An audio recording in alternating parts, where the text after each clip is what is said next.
Hello, what's up guys? So, atong lantaw ning awareness for all the parents out there na nag-aalaga ng bata. Iwasan itabi mga maliliit na bagay.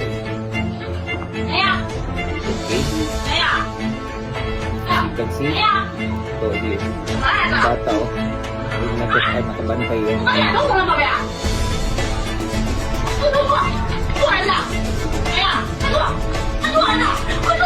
So nawad-an na og kuan no, nawad-an nagmalay ang bata no, pula na kayo yang kuan. Look at that. Pula na kayo yang nahong. So dili dito magsalig og kanang ana-ana no. Kay mostly dili gid nato na madala usahay. Abi nagmaratol na ta kay dili na di siya madala. So naatay ka-recommend nga kuan nga device mapalit ra ni siya sa kuan guys sa orange app. Alright, ikuha sa aman ag kuan no katong device nga napalit nila para sa anti-choking device ni siya.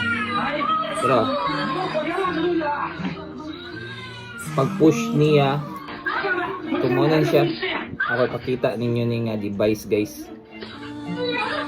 Kani sila nga device oh. Kani una pakita na ako ninyo kay mao ni siya katong gigamit sa bata no. Sunmol ang iyang kuan, Sunmol ang iyang brand na dara. Dayon naabutay kuan na guys, alternative. Simply place the mask on the person's face, press the trigger button, the obstruction can be removed in just seconds. Sunmol has saved thousands of lives all over the world. It can save your loved ones too. Like manual na siya, kato siya kay gina pindot man kay para mo pop. So katong alternative na to mao ni siya guys. Kaning i-ana ra siya ba.